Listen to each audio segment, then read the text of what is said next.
Salut les amis, j'espère que vous allez bien. De mon côté, tout se passe merveilleusement bien par la grâce de Dieu.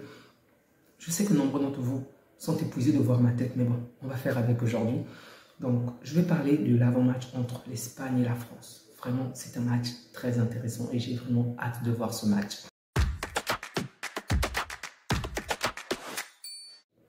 Je vais être clair et net, ok? Je supporte clairement l'Espagne pour ce match, vraiment, parce que les matchs de l'Espagne sont pour moi plus intéressants, ok? Ça n'a rien à voir, je ne suis pas contre la France ou contre un quelconque joueur, mais lorsque je vois l'Espagne jouer, je prends un énorme plaisir, tandis que la France, à l'exception du résultat, il n'y a pas grand-chose, ok? S'ils peuvent gagner, tant mieux pour eux, mais qu'ils puissent nous fournir un bon jeu, qu'ils puissent réaliser vraiment de très bonnes performances, c'est tout ce que moi j'attends. Donc, comme je te l'ai bien dit, ils souhaitent affronter l'Espagne en finale, on verra ce qui va se faire. Donc, par rapport à ce match, déjà, qu'est-ce qui est favori? Quelle est l'équipe qui va certainement se qualifier? Si on se base sur les statistiques, sur les probabilités en ce moment, l'Espagne, en fonction de Google, a 35% de chances de se qualifier selon Google et la France 31%. Donc, c'est chaud. Il n'y a pas énormément d'écart, mais bon, c'est quand même en faveur de l'Espagne. C'est quand même difficile vraiment à pronostiquer sur ce match. C'est difficile vraiment de donner un pronostic correct pour ce match parce qu'il y a des tas de choses qu'il faut tenir en compte. Certains joueurs exclus, certaines formes de quelques-uns. Donc c'est vraiment compliqué. Déjà par rapport à l'Espagne, comme vous le savez certainement, Pedri ne jouera pas, ok? Il est blessé. Carvajal ne jouera pas non plus, il est exclu. Et même le Normand ne jouera pas. Donc trois joueurs assez importants, trois joueurs, on va dire, qui ont une très bonne qualité de jeu, qui savent vraiment, qui ont un impact concret sur l'équipe espagnole. Donc, ça va peut-être jouer en faveur de la France. Mais d'un autre côté, pas tant que ça, parce que du côté de l'Espagne, c'est vrai que Pedri est un très bon joueur. Là, je parle déjà de l'Espagne. Pedri est un très bon joueur, mais il faut le dire. Il a une très bonne qualité, il n'y a rien à dire. Il éclate Olmo, il n'y a vraiment aucun débat. Balle au pied, Pedri est le meilleur. S'il faut choisir entre Olmo et Pedri, je vais choisir Pedri. Vraiment, encore et encore, d'accord? Mais depuis que cette compétition a commencé, Olmo est beaucoup plus décisif. Avec le peu de temps de jeu qu'on a accordé, Olmo a un impact peut-être beaucoup plus important en avant par rapport à Pedri. Lorsqu'il s'agit d'avoir le contrôle du jeu, le contrôle de la balle, j'ai les yeux fermés, j'ai complètement confiance à Pedri. Mais s'il faut conclure les actions, alors là, vraiment, ce n'est pas le joueur sur qui moi je mettrai une pièce. Et Olmo se débrouille plutôt bien dans ce domaine-là. Et c'est très important comme une équipe comme la France, parce que cette équipe joue avec une baraka immense, vraiment une baraka immense. Donc je pense que c'est très important d'avoir un joueur qui a cette capacité-là de pouvoir tuer l'adversaire rapidement. Pedri n'est certainement pas le joueur qu'il faut. Par rapport à l'autre joueur blessé, à l'autre joueur exclu, donc Nacho va certainement prendre la place de Lenormand, si Nacho est en forme bien évidemment, parce que depuis un certain bout de temps, lui également il avait une blessure, donc Lenormand l'a remplacé et Lenormand a fait quand même de bonnes performances, même s'il y a des matchs où je trouvais vraiment décevant, je dois le dire. Le match par exemple c'était pas contre l'Italie, contre l'Italie il a commis trois petites fautes, mais c'était encore suffisant. En fait, Normand, il y a des temps en temps commettait pas mal de fautes, on va dire, pas stupides, mais pas très professionnel, ok? Donc, pour moi, c'est vrai qu'il est important pour cette équipe, mais Nacho va largement compenser le vide parce que Nacho a largement le niveau. C'est le Nacho du Real, ok?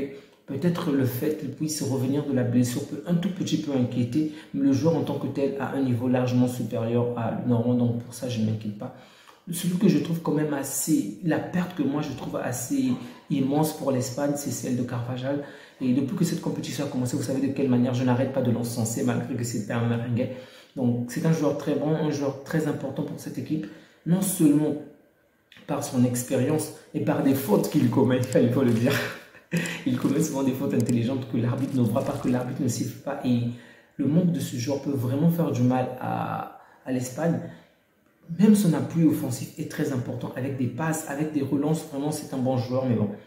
Cette perte-là pourrait vraiment permettre aux Français de pouvoir se créer de l'espace dans le dos des Espagnols. Bref, il faudrait vraiment que les Français puissent avoir leur baguette pour pouvoir remporter ce match. Mais dans tous les cas, je pense que la France a quand même sa carte à jouer, ok? Parce que collectivement, l'Espagne éclate la France, ça c'est une sincérité, une vérité, c'est un fait. Mais individuellement, la France a quand même de très bons joueurs, vraiment il faut le dire, de très bons joueurs de très bonne qualité. C'est vrai que la plupart d'entre eux ne sont pas en forme en ce moment, ok? Là, on parle principalement de Griezmann, on parle de Mbappé, de Giroud. Ils ne sont peut-être pas dans la meilleure forme de leur carrière, mais ils ont de quoi faire, ok? Il suffit d'une petite balle dans le dos pour que la France fasse du mal à l'Espagne. Bon, le point positif de l'Espagne, là, c'est que les joueurs français n'ont pas... En fait, je ne sais pas s'il faut des lunettes ou il faut qu'on agrandisse les poteaux parce qu'ils ne savent pas marquer, ils ne savent pas où viser. Ça, c'est un point positif pour l'Espagne. Mais le point négatif, c'est qu'ils s'épuisent assez rapidement, c'est déjà que je le trouve. En plus, facilement, on peut les avoir dans le dos, ok? Donc, avec un joueur comme Mbappé ou même Kolo Muani, la vitesse peut vraiment causer du mal à cette défense. Mais bon, on va devoir se reposer sur ces joueurs-là, sur Lamine Yamal, sur Nico Williams, en espérant qu'ils puissent marquer beaucoup plus que les Français. Je n'ai rien contre les Français, désolé, mais l'Espagne me fait rêver, ok?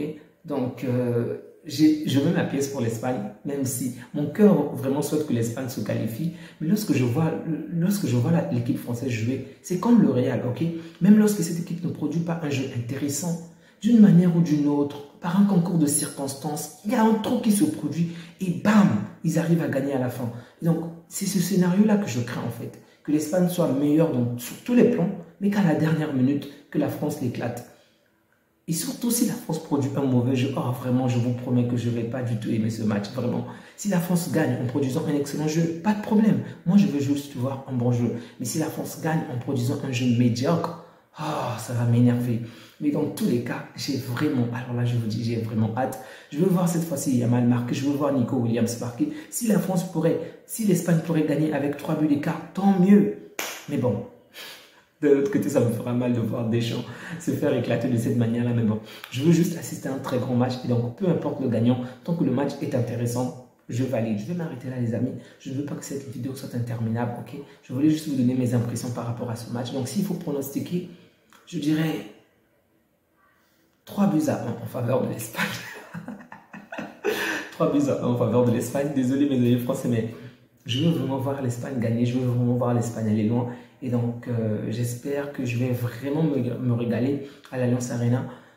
C'est un terrain très intéressant. Ça sera un match très intéressant et ça va vraiment déterminer. Je pense même que le gagnant de ce match-là va certainement remporter 7 euros. C'est vrai que de l'autre côté, tout peut encore se jouer, ok? Mais je pense vraiment que l'équipe qui va gagner ce match va certainement gagner cette compétition. Bref.